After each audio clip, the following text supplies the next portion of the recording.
Thanks for coming back to the table. We're talking to OJ Jenkins. She is the founder of the Women's National Football Conference, talking about the strides that she's made already in the football arena after a career in basketball. And joining us now at the table are two amazing women blazing their own trails on the football field. Ravyn Santiago is a linebacker, and Mar'Rhea Everheart is a defensive back. Both play for the Atlanta Truth, a new women's football team we talked about going to hit the field in the spring of 2025.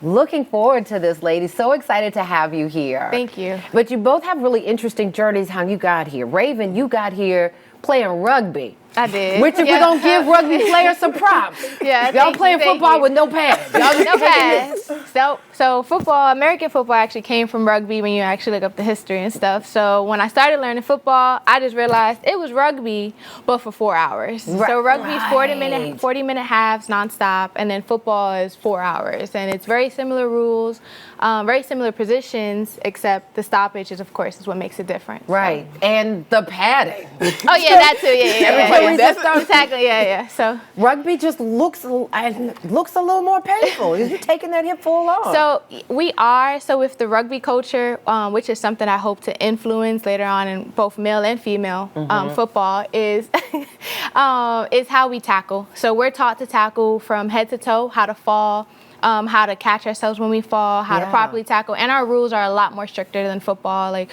even though you may see no padding, our injuries is not as common as you will see in like the NFL or pro. Like, I've seen a lot more injuries in my last 2 years of playing women's football, and not no fault of anybody's, but it's just the way we tackle within in my 13 years of playing women's rugby. Gotcha. Wow. Wow. So then obviously you took an interest. We're going to do this. We're going to try this the American way, see if this works out. Clearly it's working out. Mar'Rhea, obviously different trail for you. Definitely. Tell us more. So I started off actually running track and playing basketball. Like, I didn't have the, that's a little more aggressive for me. What I didn't actually even hit people, or you didn't do much of that stuff, but I came through and ended up getting a scholarship full ride in college to actually long jump, not even run really. Wow. So I was running and jumping. Yeah. Right, but clearly taking things to new heights. So then how did you end up, was it the same thing like with OJ? As a kid, you just always loved football and you were like, I really want to do this? Nah. How'd you end up here? How'd you end up in the stands? So and modeling.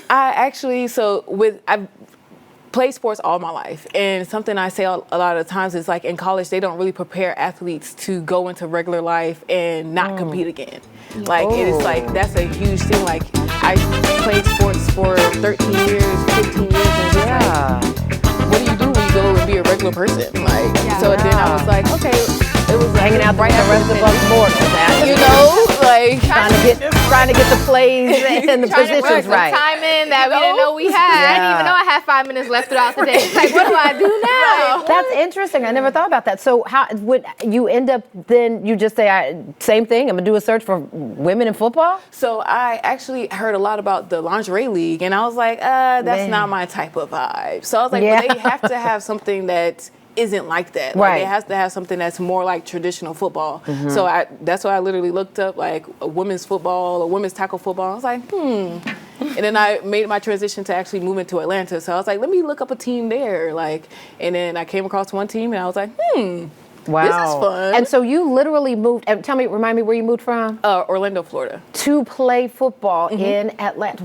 What is that like when you hear that? Speaks to the pressure, but also just the joy of creating opportunities for women like these two. Yeah, I think that the American dream of being a football star isn't limited to men and boys. And I think the sooner that people get to realize that, the better.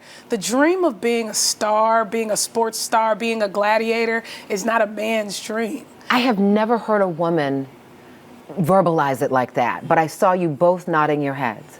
Yeah, and I think everyone would take women's sports more seriously if they realized that, right? But y'all just want to be on the stage. We just it's tap me in, coach. Yeah. For you, did you feel like empowered when it was like, here's my chance?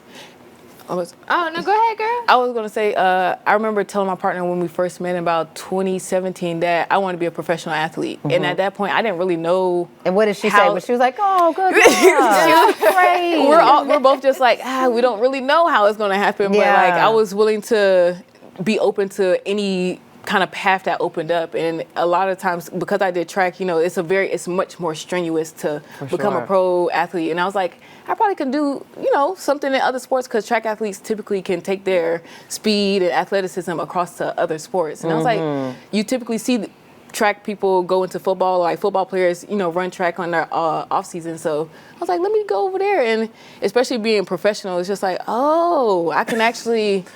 I think I could do this. Like, and I want to be clear. This is tackle. Yes. This is, and I don't want to get in trouble. 11. I don't want any 11 on 11, right? I don't want any. Flag. People think there's any shade for flag, but this is contact. Yes. Full. And Mar'Rhea is a beast, and these two are playing it down. But like, these are some ballers, right? Yeah, that must feel so good when girls see you and knowing that they're going to be girls and and boys going, right? And their parents are going.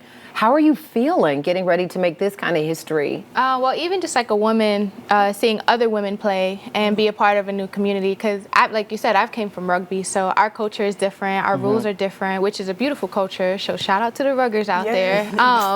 So it kind of guided me into playing football. The way I got into rugby was I played flag football in junior high school, and I'm from Bronx, New York, so our school system's a little bit different. Yeah. And the senior was like, hey, you can just come play rugby. It's just like football. It's not. It's not. We're going to pause right there, because we're going to talk about some of the differences, just even, the questions that you get. Yeah. You guys have to do this. Is that hard, playing football? Yep. We're going to talk about that when we return. Stay with us. This conversation just gets better and better and better on and off the field. We'll be right back.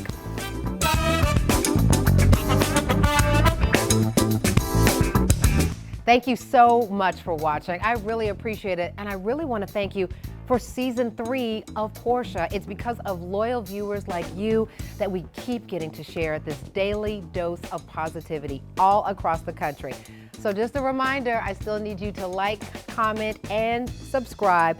And go ahead and tell your friends. You can catch us now in Orlando, in San Francisco, in Atlanta, and all across the country on Fox Soul. Tell your friends. We'll see you soon on Portia.